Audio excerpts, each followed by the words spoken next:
Matt Chandler just stepped down from his post as the senior pastor of the Village Church as a result of some inappropriate DMs that he shared with a member of his church.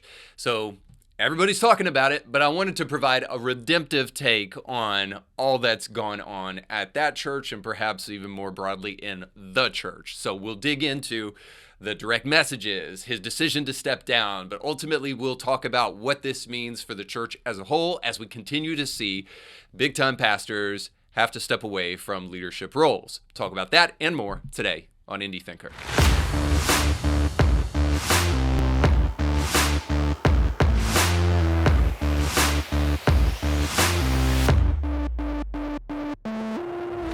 Don't forget that today's show is sponsored by our friends over at Element Home Loans. If you're looking for a new home or want to refinance your existing home, then the Kevin Blair team over at Element Home Loans can help you. Go over to kevinblairteam.com today, and when you do so, let them know that Indie Thinker sent you. Thanks so much for watching. Don't forget to like, share, and subscribe. We're going to combine faith and reason today and crush some echo chambers in the process of doing so, and we're going to crush a particularly interesting echo chamber today. It's one that we often kind of step around or at least wade directly into with our guest show, but the issue of church, the mega church, and celebrity pastors. And in particular today, we're going to be talking about Matt Chandler and his recent decision to step down from Village Church in Texas. Now, the reason I wanted to do this video, because to be totally honest with you, I was going to resist it and not do it at all. A lot of people are talking about it. The algorithm is eating it up on YouTube, and so people are watching this kind of thing for whatever reason, whether it's to just rubberneck and, to take enjoyment at the suffering of our enemies, or it is because people are genuinely interested in the story. One way or the other, it's a lot of people are watching it, and it's almost for that reason, because I have a little bit of a rebellious nature, didn't want to do anything on this story, but because I saw people addressing this story in a way that I felt needed some correction, but also some direct I guess, interaction, I decided to jump into the story. So I just want to be clear that I think I have something redemptive to say about this story that you don't hear other places. And I think that's important. There's a lot of Christian talking heads out there, and I try to do the best I can on this show not to fall into that trap. So I do want to try to provide a redemptive take on this outside of the clickbaity kind of take that you're seeing very often all over YouTube and other places right now. So I think that there will be a broad implication that we can draw from this story that will be helpful to you and me, and even if you're not a churchgoer, maybe even help you gain some appreciation for what took place here, but more importantly, Christianity in the church and more broadly. But you got to get to the end of the show for that. Just hang tight. So we'll do that. But also, as a disclaimer, let me say this. I am highly critical of the modern day church. Now, you may see some past guest episodes where I have pastors who have been removed from their position of leadership or resigned from their position of leadership, and I will bring them on as guests on the show. Now, that is sometimes because genuinely, personally, behind the scenes, I think that there might be an injustice that needs to be addressed, but more importantly, it's just this. It's that I believe if we're going to make wise decisions and good decisions, that we have to do so with as much information as possible. So I want you guys to hear their story so that you can pass it at least through the smell test and say, hey, now that we've got the other side of the story, is it helpful to get that, and helpful to us to try to draw some conclusions about that? I'll just say this. A lot of people right now are wondering whether or not the direct messages, the DMs from this individual that Matt Chandler was talking about are ever going to be exposed. And a lot of people think that if they would, it would be super helpful for us to understand what actually took place. And I tend to agree with that. We'll get to that more in a moment, but suffice to say, I think the more information, the more power you have to make good and wise, and in this case, godly decisions. But so I am genuinely, though, outside of those interviews and those guest shows, and even in those guest shows, typically a little bit critical of what's going on in the modern church, simply because I love the church and I believe that we need to think critically about what we're doing, make sure that it's biblical, and make sure that it fits within the paradigm of what Jesus intended the church to be. So So I hope you know that that when stories like this come up, it isn't because I'm just rushing to defend the church or anything like that, but because I think we need to make decisions not based on emotions alone. And a lot of people are doing that on both sides, whether they're running to defend Chandler or running to bash the church. I think somewhere in the middle is the truth, and we need to be able to kind of tune into that. So that's what I hope to do with our video today. So before we go any further, I think it's important for you to hear from Matt Chandler himself. So we're going to throw up the video where he talks about what took place and why he's stepping down. So let's jump into that. I know it just feels like, oh my gosh, what's coming? So I'm the lead pastor of this church. I plan on being the lead pastor of this church for the next 20 years. Now, already, I just want to set the stage for this conversation. So what you just heard there is that Matt Chandler is temporarily stepping down. So he's not stepping down indefinitely. He has not been fired, but he's taking just a short time away from the pulpit, and he will be back in his former leadership role. So that's important for what he's going to say next. So we'll keep on digging into it. Yeah.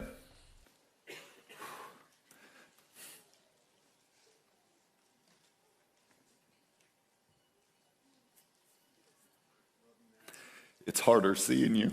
And by the way, there's some people who are questioning Chandler's sincerity here. And when I see him on stage here, it seems very contrite to me. We'll get to this more in a moment with one of his responses here, but you decide for yourself. Several months ago, a woman approached me outside here in the foyer. She had some concerns for how I was DMing on Instagram with a friend of hers. I didn't think I had done anything wrong in that. My wife knew that. Her husband knew that. And yet there were All right, now I'll stop there real quick just to say this. So here's the scenario. So Matt Chandler was DMing with another female, supposedly, I think assumedly a person that goes to their church. And he's going to get into what those conversations consisted of. But just know this. On the basis of those direct messages and the contents that were in them is the reason that he is stepping down for a period of time from his senior pastor leadership role at Village Church. Now, the mind already gets racing here, right? And you're thinking to yourself, what did those messages say? Now, we're going to have Matt's interpretation here of that, so I want you to hear that in a moment. But suffice to say, just at least know for now that those direct messages are the reason that he's stepping down. So what kind of direct messages are they? He'll tell us here. And yet there were a couple of things that she said that were disorienting to me. And so I immediately came into the room. I found Chairman of the Elder Board, Jason Swords, found Josh Patterson, other lead pastor, and said, this is what this person just told me. All right, so the point here is this, is Chandler is describing direct messages that were not sexual in nature according to him. Now, he said his wife knew about it. He also says that the woman involved, her husband, knew about these messages, but they were brought to his attention by a fellow church member who saw these messages and found them a little bit disturbing. Now, we're also going to hear that it was also found disturbing by the leadership of Village Church. But I think it is clear, or I think it's important for us to know, at least at this moment, for clarity's sake, that what we are hearing is not that Matt committed adultery or that he was hitting some girl up on Instagram to try to figure out how to get with her or anything like that. At least according to Matt, what we have is friendly text messages that went too far in terms of their friendliness. So to get that, you need to keep listening. So here's some more. The elders began to look into, because that's what they're supposed to do. Because we cannot be a church where anyone is above the scriptures and above the high heavenly call into Christ Jesus. And so they looked into the conversation between me and this other woman, and they had some concerns. And those concerns were not that our messaging was romantic or sexual. It was that our conversations were unguarded and unwise. And because I don't ever want there to be secrets between us, the concerns were really about frequency and familiarity. We believe in brother-sister relationships here. And yet there was a frequency that moved past that, and there was a familiarity that played itself out in coarse and foolish joking. Okay, so that's the idea here, is that because he is the pastor of the church and this person is a congregant or a member or somebody that is not his wife, the familiarity of those messages and the frequency of those messages seem to cross a line. So again, at least as far as what we're hearing from Chandler and is being co-signed by the leadership of Village Church, because they're allowing him to speak up here and give his interpretation of those events. What we're hearing is that just that these messages simply crossed a line from the perspective of a leader speaking to somebody who is a subordinate. So, by the way, I don't want to forget to say this, but if we're immediately jumping to the conclusion that this has to do with power dynamics and the patriarchy is at it again, here's what I would just humbly say to you. Grab a Bible and get off the talking points for just a moment, because simply what we're talking about here has nothing to do with power dynamics or whether or not this leader thought that he had the ability to be able to speak freely to this underling. That's not what we're dealing with here. What we're dealing with is just simply this, that this pastor was unwise in his dealings. Now, we're going to tease this out a little bit further, but suffice to say, this is the message that we're getting from Matt and also from the church. So I want to play one last part of this so that you can hear the decision making that went down by the elders of Village Church. It's unbefitting of someone in my position as a lead pastor and as an elder. I'm held to a higher standard and fell short of that higher standard. So the elders have decided, and I think they're right, that my inability to see what I was in probably has revealing some unhealth in me.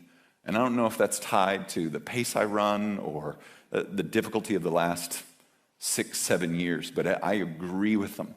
And so in their grace to me and my family, they've decided, and again, I think they're right, to put me on a leave of absence, starting immediately from preaching and teaching at the Village Church.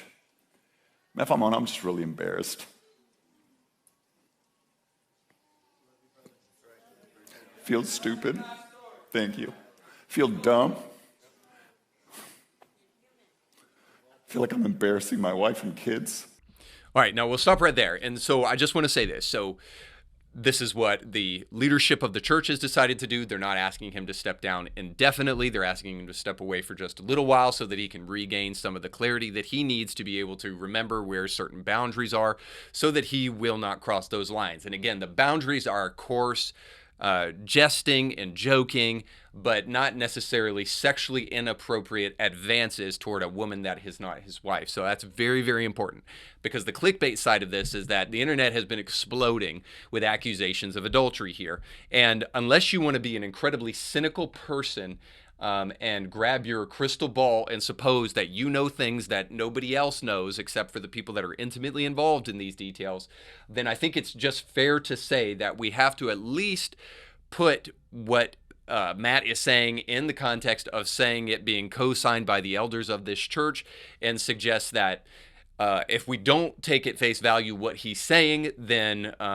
everybody involved here is absolutely lying, except for the woman that got the DMs and her family. But everybody else is colluding to lie with Matt Chandler. So I think, again, it's awfully cynical to suggest that that's what took place. We all know that he was trying to get her digits. He was trying to take it too far and yada, yada, yada. So, like, we don't know that information. It's pure conjecture for you to jump to that conclusion.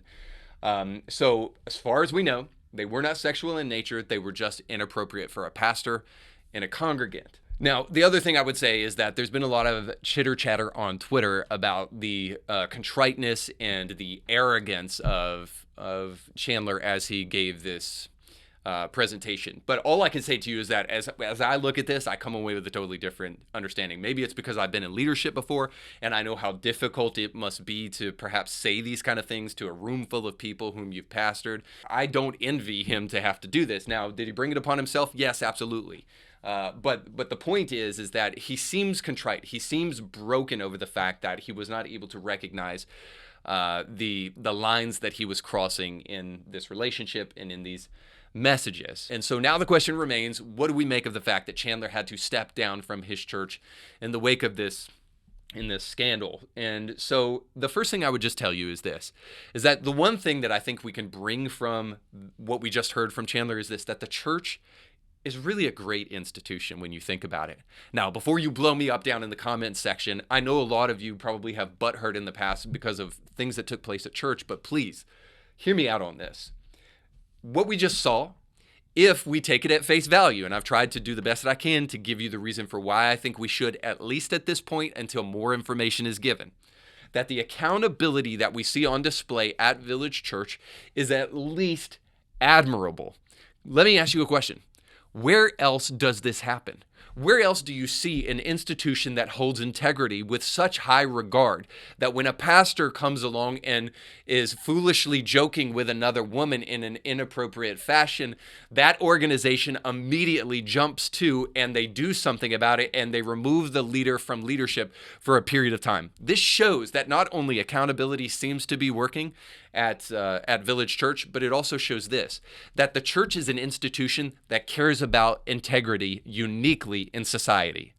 I mean, for crying out loud, guys, Bill Gates goes around banging subordinates at Microsoft while he's married, and then he goes out into the third world and sterilizes people, but because he says climate change every other sentence, we praise him as a hero in the press and in other places.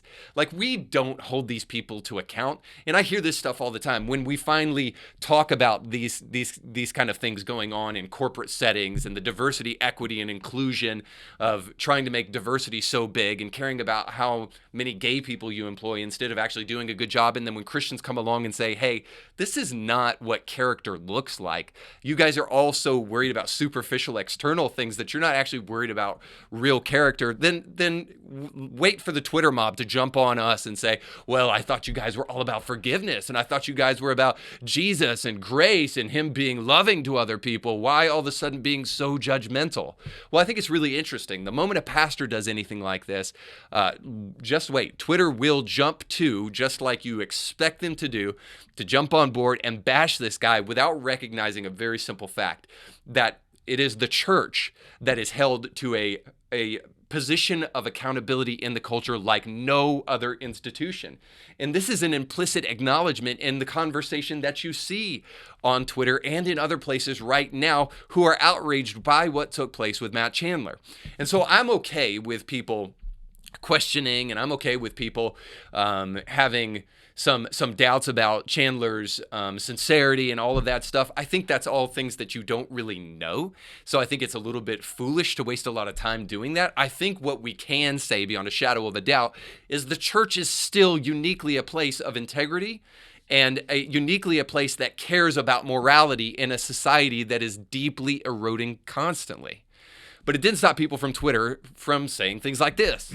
I know this. Megachurch pastors like Matt Chandler, president of Acts 29, don't have to make public announcements to take leaves of absence for just foolish joking. That doesn't cross more serious boundaries. They spent a lot of time crafting this language. Now, maybe they did. Maybe they didn't.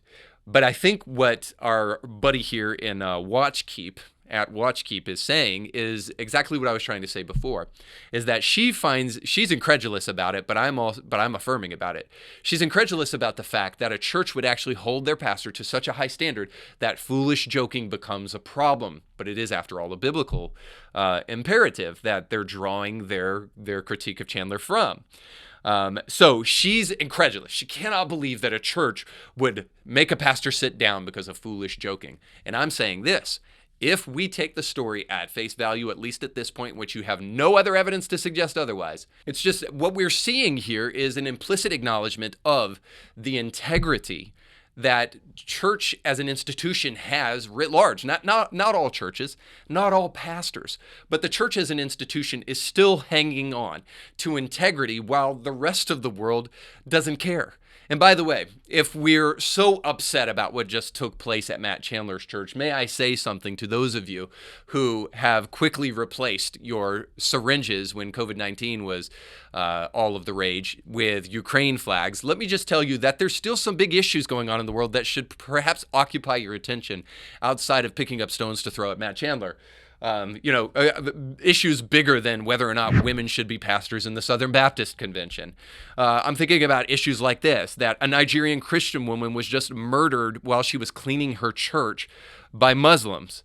And then how about this, that a Christian medical nonprofit is having to sue the state of Michigan over the fact that they are forcing doctors to prescribe cross-sex hormones. And how about this? The Wall Street Journal just released an opinion piece where it showed that there were studies that were fabricated by the American Academy of Pediatrics to show that the best treatment for teenagers is cross-sex hormones rather than watchful waiting or counseling or to try to help people address gender dysphoria, because the study release showed that there was no real mass formation psychosis happening within groups of teenagers that caused them to want to become trans, even though 9% in Gen Z of children are now coming out as transgender.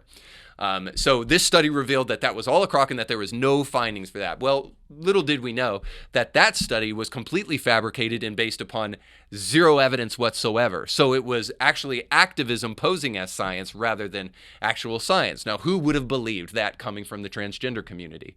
So these things are going on, and I hope we can find at least a little bit of outrage to spare to put it where it actually belongs.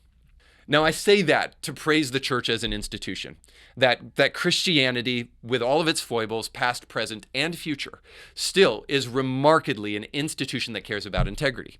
But I also don't want to conveniently gloss over something that is a little bit different here and something that seems to be a reoccurring trend. So what's the difference? Well, the difference here is that this is Matt Chandler. And Matt Chandler has been a pillar of biblical fidelity throughout his ministry career.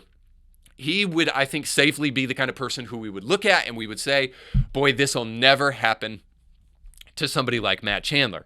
And I do have to tell you, as I was thinking about this, I thought to myself, we probably thought 9 times out of 10 it would be Stephen Furtick, and for the life of me, the guy seems to be rather scandalous, while here we have Matt Chandler embroiled in one. So it is something that we definitely didn't see coming, I think, and it's a surprise to all of us, and I think that's why people are alarmed by this. At least I hope that's why, and they're not just looking for an opportunity to pounce.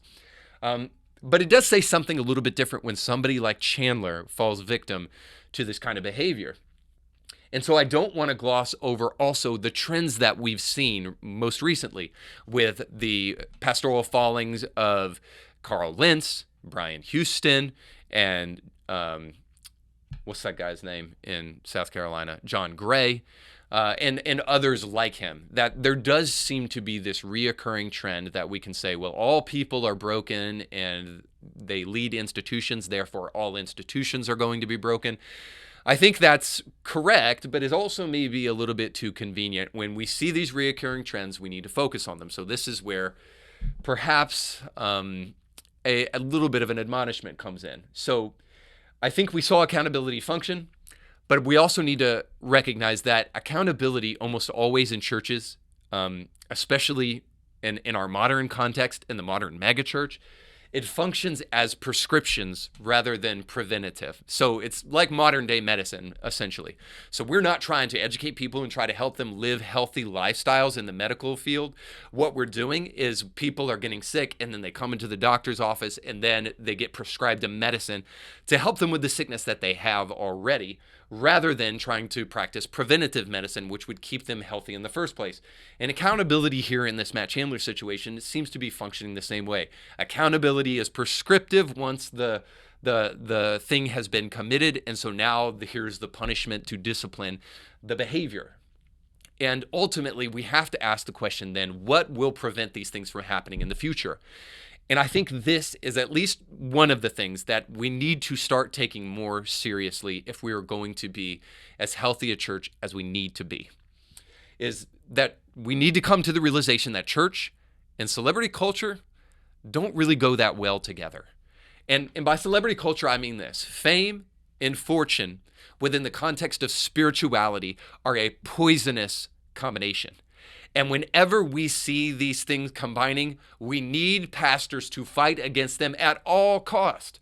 So I'm talking about this. I'm talking about we need pastors who have enough integrity to say, our church is more like a shopping mall than it is a community. And therefore, we need to start doing something about that. And we need to not try to figure out how to make our church as big as possible.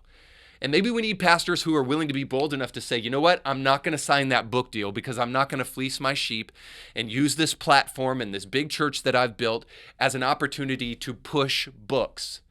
And maybe we need pastors who would say, I'm going to stay off social media altogether because I am not a celebrity. And every vestige of celebrity culture that's creeping itself up into my church, I'm going to radically resist those things at all costs. That's what we need if we're actually going to avoid things like what happened with Chandler in the future. So at the end of the day, here's what I would say. The church comes out, at least for now in this situation, and this church in particular, as an institution who still cares about integrity. And the fact that we're even still having these conversations and saying, hey, the church is held to a high standard, we are right to think so, and a higher standard than society. But I also hope we recognize that. The reason we hold the church to a higher standard is because it is a higher institution and one that is desperately needed, especially the more secular our society is getting. But then also, too, I would say that we also need to pay attention to celebrity culture and do what we can to try to resist that at all costs. And we need to start supporting pastors who do that kind of thing. I'm glad to say that my pastor is a person who goes out of his way to avoid celebrity culture at all costs. And we have a relatively large church in the city where we dwell. Now, ultimately, I don't know that this will answer all the questions that we have, and more information will have to come out. But I know it does leave us with some questions. What's going to happen to Matt Chandler? Will he really be back at the Village Church? What's going to happen to Matt Chandler's marriage? What does Lauren Chandler have to say about these things? Are we ever going to see the DMs? Will the person who was on the receiving end of these DMs come out of the woodwork, and will we have some big expose? The one thing I can say is this, is that if there's more to these DMs than what Matt Chandler suggested and what all of the elders at the Village Church suggested, then you can rest assured that we will hear it, because some reporter, God forbid it be somebody like Julie Royce, but some reporter is going to come along and get this person to talk, more than likely, and offer them a large sum of money to do so. And if there's more to it than that, more than likely we will hear something about it.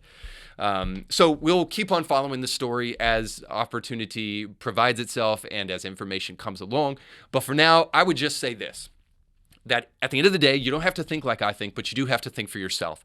Push away the outrage, push away the disappointment, and try to collect as much information as we possibly can about these things, not for the sake of even crucifying Matt Chandler publicly, but for the sake of thinking, for the sake of questioning yourself. What does this mean about the church? Do I have a false perception of what church actually is? Isn't it at least ironic that in a secular society, there is an institution that still cares so much about being moral, when we see CEOs and leaders of all these other organizations doing whatever they want to and getting away with it and still being celebrated as heroes in the culture? Suffice to say, I think there's a lot of questions that we could begin answering now that have nothing to do with witch trials for Matt Chandler. And I think they would be way more healthy for us to kind of engage in some of those questions so that we can answer them for ourselves. And again, you don't have to think like me, but you do have to think for yourself about these things. And at the end of the day, I hope you come away with a greater appreciation of church and at least some helpful suggestions for what would really make a difference in the future, so that the people who are involved in these things across the board, whether it be that woman, whether it be the pastor, or whether it be the congregation, can feel that they are going to a church that cares about the things that really matter. And at the end of the day, we'll be a better society for it. And I hope even those who are critics of what just took place can realize that the church has a fundamentally important place in society, and it better not lose its hold. All right, guys, I'd love to know what you think. If this video was helpful to you, please comment down below in the comments section. Don't forget to like, share, and subscribe. We'll catch you next time. You can catch brand new episodes of Indie Thinker with Reed Huberman every Monday, and weekly bonus episodes to keep you thinking throughout the week. But you have to subscribe and click the bell to be notified when new episodes drop. If you enjoy this content, make sure to like this video and share it with friends.